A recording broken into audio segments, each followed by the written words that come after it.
Ahem. Welcome to another video where we're looking at basically the relics for Monk today, which you know, they're pretty cool. Can't say much about them. I like them. Obviously, I'm currently wearing them at the side right now. The very first stage which we go with. Let's just have a little bit of a look-a-roo. Here we are. I refuse to say the name because the name is really annoying to say. It's something like Spihara or something.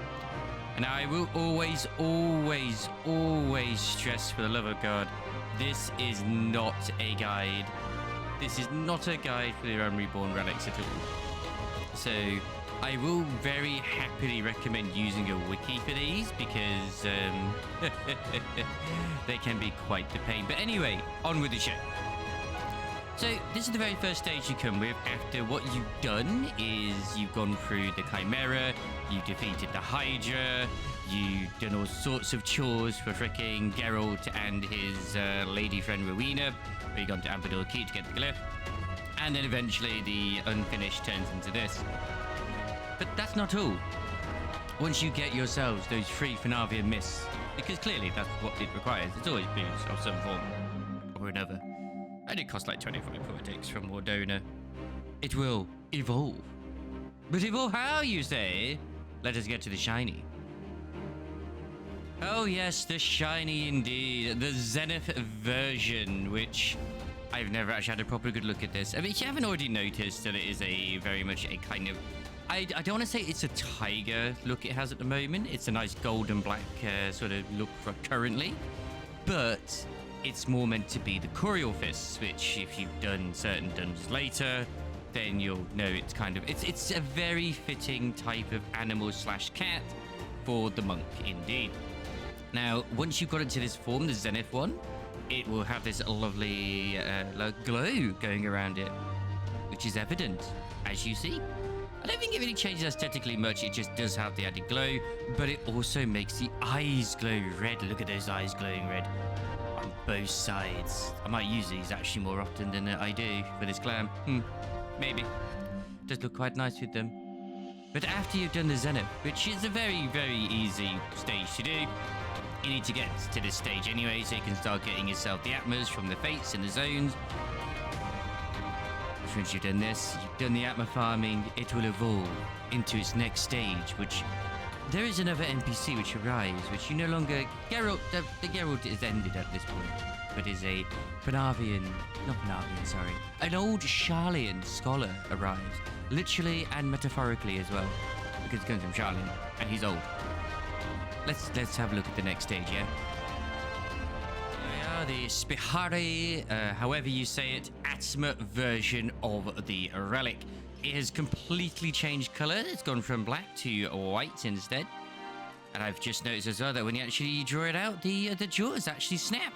That's pretty freaking cool. So now it's kind of giving a sort of almost Byakuyo type vibe as well, which later on down the game, you see it. His fists are really good as well. So it's gone to white. Unfortunately, it's still not dyeable as far as I'm aware at this stage. Let me just double check. It is not dyeable. I am sorry. They're usually not dyeable until the final stages. So, yes.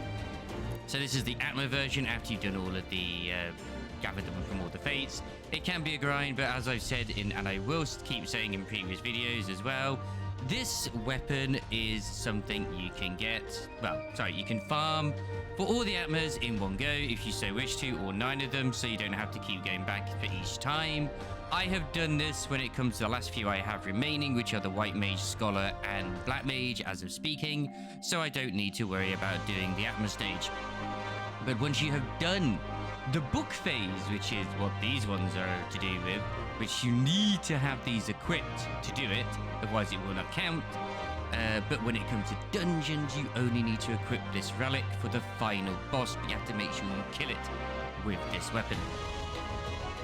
Same when it comes to Fates as well. Unlike the Atmos, as far as I'm aware, which you need to get gold with those, you do not need to get a gold rank with these. You just need to make sure you partake in the Fate. I've gotten Bronze Fates and actually gotten credit for them. It's about $9, give or take, costing 150 products each. Some people hate it. I don't mind the book stage. It just flows really nicely once you've done it several times. But enough about that. What happens once you've done the books? Absolutely, it gets to the shiny phase. Let's have a look at that as well. Oh boy, here's the shiny phase, the Animus version of these relics, where in the middle of the jaws of these wonderful fists, you can see sort of balls of chakra starting to form and glow with this exuding purple power just emanating from it.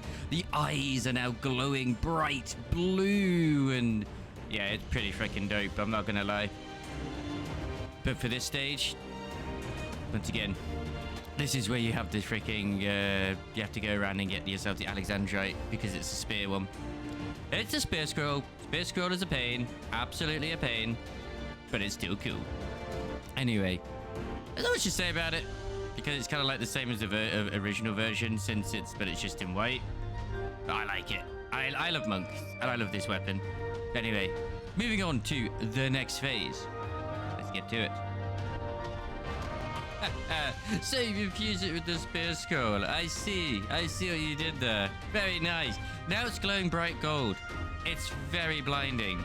And the eyes are now glowing purple or pink, depending on your outlook. You can barely see what color these relics are anymore, but they're still the same as they always were. But my God, it is just exuding with the light energy. And you know what? This is the phase you've got to now start doing. The light farming. Oh boy, and that is always great fun. If you find yourself a dungeon which has blinding, you are sorted. My recommendation, as most guys recommend as well, is going to be Aurum Veil. So definitely get to doing it yourself, Aurum Veil. It's pretty quick. It can take about 2 minutes 20 to run, depending on how effective and efficient you are being with it. And if it is blinding, you will get it to the final phase, which we'll be looking at in a minute, in about an hour or two, rather than quite a long time, because you need to get to about 2,000 air quote soul points for it to be able to evolve. But speaking of the evolution, let's have a look at what the final stage is when it is in this form. Yeah, it's quite the light show indeed. The Nexus version of the Monk Relic.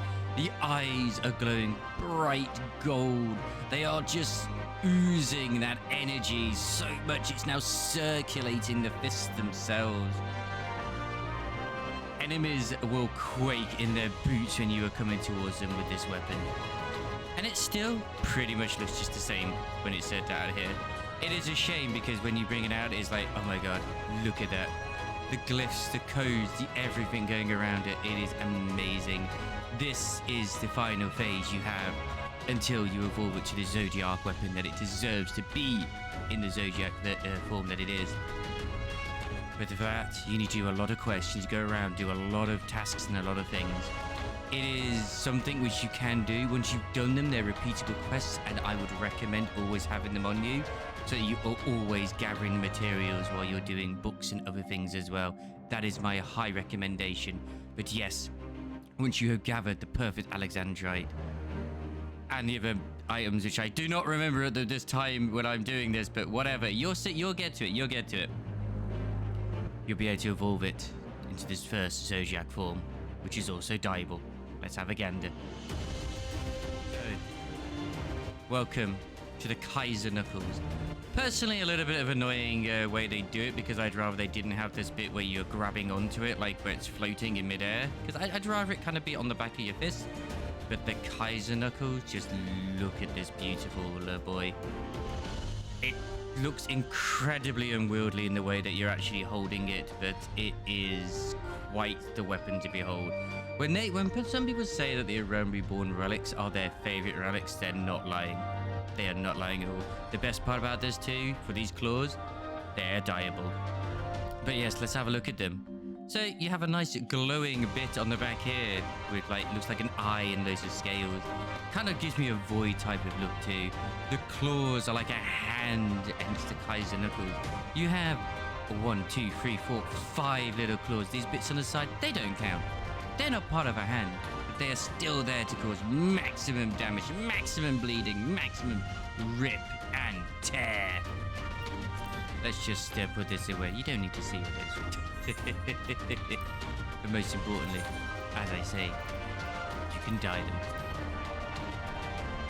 So, how does this boy die? As you can see in its original version, it is just black and gold. But when you dye it, it changes the couple of blades that are on there, like the 2 claws at the top, and the back of what it is too, as well as the little bits on the side as well. We'll just go through these dyes. You can kind of have a nice little look to see how it changes them.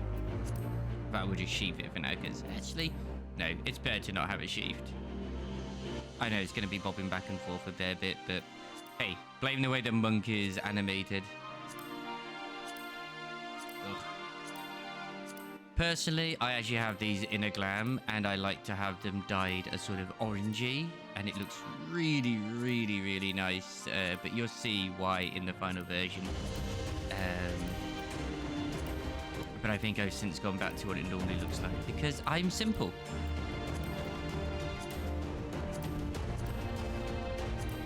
It really looks good in yellow. It really does. It doesn't change the glow, that stays as the red. And like some people would say that, hey, Wazzy, that you're very edgy because you like the black and the red and the gold. It's like, I don't care. It looks good, okay? It pleases my palate. It does indeed.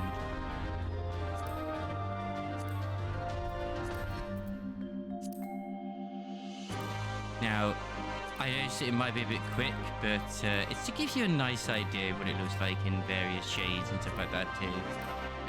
Not trying to ape any other content creators here, but I thought I'd like try to start doing this for you guys too, so you can see what it looks like in your favorite color. You can always pause it or whatever when you get to the bits that you like. Apologies if I am doing it a little bit quick for some people.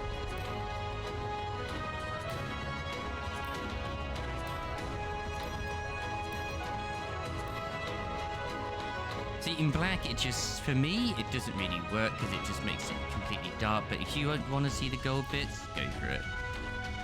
As much as I love pastel pink with certain things, it does not work with that. But it does give it a nice sort of fleshy color. But dark red dye, oh, that gives it a real sort of caked in blood look. Love it. Hey, sometimes, like, people forget these colors exist. I need to get rid of this. Silver does not look good, unfortunately. Metallic red dye always looks bad. Oh, I have the metallic orange dye on one of mine, I believe it was. Metallic yellow dye. That makes it look so good. Metallic green dye. I've never been a fan of it myself, but hey, maybe you're one of those people that do. Same with the blue dye. The sky blue dye, the regular blue dye, the purple dye, I do like metal black. That is quite nice. And pearl white. Pearl white can sometimes look better than regular white.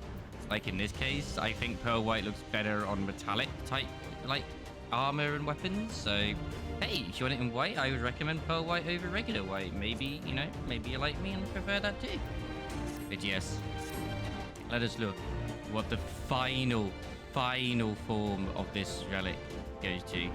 Of course you do. You want to see it. I want to see it. Let's go to it. You know? Get those 12 Atmos done. The Zodiacs from the guy. Yeah. So here we are. The final version. The Kaiser Knuckles Zeta. As you can see, nothing really too amazing in terms of like differences. It's pretty much almost the same weapon. But wait a second. Now your claws are glowing. I love this effect. It is so cool just to have the claws glow like this. It is beautifully amazing. And if you saw my warrior video as well, it has the same stuff on the side too. I love these effects, and I hope they sort of do this for the relics that we have in future for Endwalker. But it's okay. It's okay if they don't. And the best part about this too is, once again, they're dyeable. Oh yes. They are dyeable. I just wish they didn't hold them the way you do, because it just looks so unwieldy once again. But yes, more importantly, let's get to dyeables, because this one, if I recall, is definitely quite special in the way that you dye them. Let's just whip those out. So as you can see here, it's just regular. Just regular as it is. Nothing too crazy, nothing too special. But wait. Oh my word. Is the glow slightly changing? The answer is yes. Yes, it does. It does actually change the glow of the claws. Not the bits on the side, but it does slightly change the glow of the claws. Some stand out more than others do, but it does actually make them kind of glow a bit different color. And to me, that's awesome. It's always awesome to see stuff like that happen.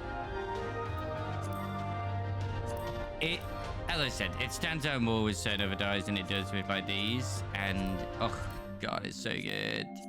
I'm sorry. I'm just fanboying over these.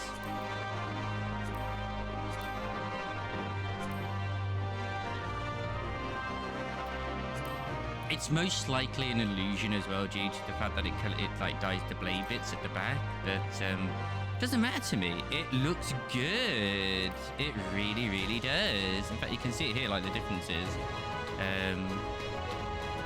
side by side.